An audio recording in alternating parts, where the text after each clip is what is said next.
আমি ধর একটা উদাহরণ দিলাম, গতকাল আমি একটা ফেসবুকে একটা স্ট্যাটাস দিয়েছি, আপনারা কে কি পড়ছেন কেউ? মাশাআল্লাহ অনেকে পড়ছেন।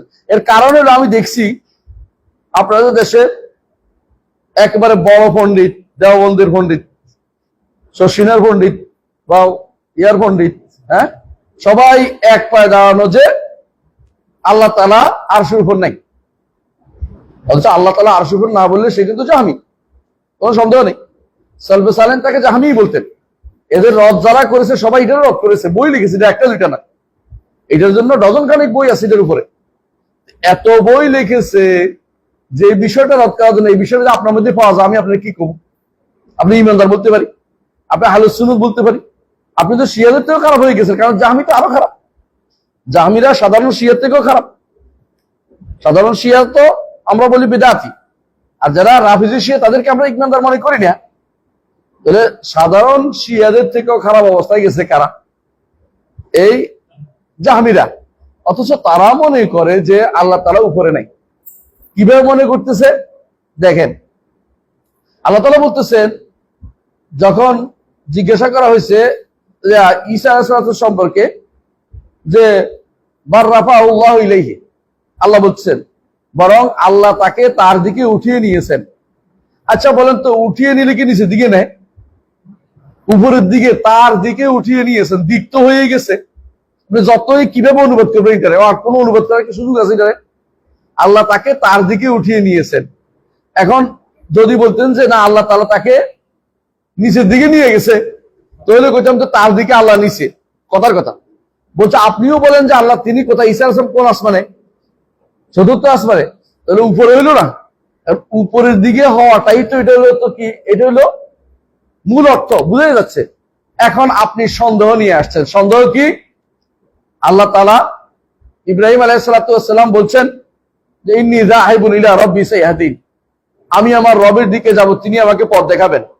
তো রবের দিকে তো সিরিয়াতে তিনি ছিলেন, সুতরাং সিরিয়া কি রবের জায়গা নাকি? সন্দেহ তৈরি করছেন বসে বসে। এটার জবাব কি? এটা জবাব তো সোজা জিনিস। কি জবাব এটার? কারণ ইন্নী যাহিবুন ইলা রাব্বি, এইটা কখন বলা হয়েছে এ নিয়ে মতভেদ আছে। ইমাম তবারি বলতেছেন, বাগাবী বলতেছেন, কুরতুবী বলতেছেন যে সম্ভবত এটা তাকে যখন আগুনে ফেলা হচ্ছে তখনই বলেছে। কারণ তিনি তো মরে যান, কার কাছে যাবেন? সবাই মরে গেলে আমরা আমাদের রবের কাছে ফিরে যাই, ইন্না লিল্লাহি ওয়া ইন্না ইলাইহি রাজিউন। সেই হিসাবে মরে গেলে আল্লাহর কাছে এটা বোঝা হচ্ছে। এটা একটা তাফসীর, আমরা এটা বাদে দিলাম। আর একটা তাফসীর কি? তিনি হিজরত করবেন। সমস্ত যারা আহকামুল কোরআন লিখছে সবাই এটাই বলেছে, এই আয়াত হচ্ছে হিজরতের দলিল। জগতে প্রথম হিজরত করেছে ইব্রাহিম আলাইহিস সালাম, তার পরিবার নিয়ে, ঈমানদারদের নিয়ে প্রথম হিজরত করেছেন। এই আয়াত হচ্ছে হিজরতের দলিল। যে হিজরতের দলিল হয়ে থাকে তাহলে ইলা রাব্বি আইলা মাকানিন আবুদু রাব্বি, এমন জায়গাতে যেখানে আমার রবের ইবাদত করতে পারি। এই তাফসীর আমি বানাই না, এই তাফসীর সমস্ত মুফাসসিররা করছে। সমস্ত মুফাসসিররা কেউ বলে নাই যে এর অর্থ এটা যে আল্লাহ তাআলা ওইদিকে আছে, ওইদিকে যাইতে বলছে, এটা কেউ বলে নাই এক পর্যন্ত। আলহামদুলিল্লাহ, আল্লাহর নেয়ামত এটা যে মুফাসসিররা এত বড় গাঁজাখুরি গল্প, গাঁজা খায় নাই, মানে গাঁজা খায় নাই, দুই নম্বর জিনিস খায় নাই যে মশা কথা বলতো। তারা এটা একেবারে তাদের মাথার ভিতরে অন্তত বিদ্যা আছে, বুদ্ধি আছে। কিন্তু জাহামির মাথার ভিতরে এটা নাই, দেওবন্দি জাহামির মাথার ভিতরে এটা নাই। হ্যাঁ, দেওবন্দি জাহামির মাথার ভিতরে নাই। আবার বাংলাদেশি আপনার হ্যাঁ হ্যাঁ চর সিনার, চর মুনাই, এদের মাথার ভিতরে এটা নেই। কারণ তাদের মাথার ভিতরে হঠাৎ করে ঢুকছে, এখন সে তাসাবু নিয়ে দৌড়াবে, মুতাশাবে নিয়ে আটকাইতে চেষ্টা করতেছে। আর বেটা মুতাশাবে দিয়ে আপনি মুহকামকে কেমনে আটকাবেন? আল্লাহ তাআলা বলছেন মুহকামকে গ্রহণ করতে মুতাশাবেকে তার আলেমের কাছে আছে। আপনি মুতাশাবে ধরে রাখছেন, মুহকাম ধরতেছেন না। হাজার দলিলকে আপনি অস্বীকার করবেন, আপনি মুতাশাবে ধরে রাখবেন। কি জন্য সাব্যস্ত করতে? আল্লাহ সর্বত্র, আল্লাহ সর্বত্র সাব্যস্ত করার জন্য আপনি মুতাশাবিহকে ধরে রাখছেন। তা আপনি যে পথভ্রষ্ট এটা কেমনে বোঝা গেল? কারণ আপনি এই কথাটা উনি বলতেছেন যে আল্লাহ তাআলা যেটা বলছেন যে ফাআম্মাল্লাযিনা ফি কুলুবিহিম যায়গুন ফায়াত্তাবিউনা মা তাশাবাহা মিনহু ইবতিগাআল ফিতনাতি ওয়া ইবতিগা তাউইলিহি, ফিতনা তৈরি করার জন্য আর অপব্যাখ্যা সৃষ্টি করার জন্য। এবং এই জন্যই রাসূলুল্লাহ সাল্লাল্লাহু আলাইহি ওয়াসাল্লাম বলেছেন, যখন দেখবে যে কেউ মুতাশাবির পিছনে দৌড়াচ্ছে বা উলাইকা আল্লাযিনা সাম্মাল্লাহু ফাহযারুহুম, তারাই হচ্ছে ওই সমস্ত সম্পদ যাদেরকে আল্লাহ নাম রাখছেন। কি নাম করছেন?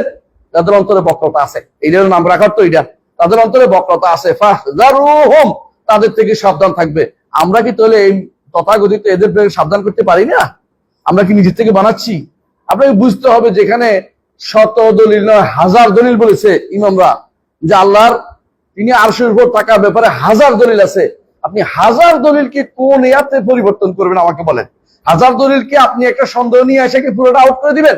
যাদের অন্তরে সন্দেহ আছে, এরকম সন্দেহ ছাড়া তারা কিছু পাই, তারা আপনি দেখে না। আপনি আশ্চর্য হবেন, এরা কি করে? রফের অর্থ, রফের অর্থ কি? উপরে উঠানো না। এরা এদেরকে অর্থ করছে মানে উন্নত করা। একজন দেখলাম সিলেট বাড়ি, তাকে আমেরিকা নাম দিছে, আলে বাইতের গোষ্ঠী নাম দিছে। সে দেখলাম যে স্ট্যাটাস লিখছে আমার বিরুদ্ধে। কি? তাহলে রাফায়না বা ফাওকাহুম ফাওকাবাদিন দারাজাত, এখানে আল্লাহ তো বলছে তিলকা রাসূল ফাদ্দালনা বা'দাহুম আলা বা'দ, না আর কেন আছে রাফায়না বা'দাহুম ফাওকাবাদিন দারাজাত? এই যে রাফে করছে, তাহলে কি নবীরা কি একটার উপর একটা বসে আছে নাকি? মানে তার কথা হলো মর্যাদা। আরে বেটা, কথার শেষে কি তুমি তো অর্ধেক বলতেছো কেন? দারাজাত তো বলেই দিছে আল্লাহ, এটা তো ওইটার অর্থে না।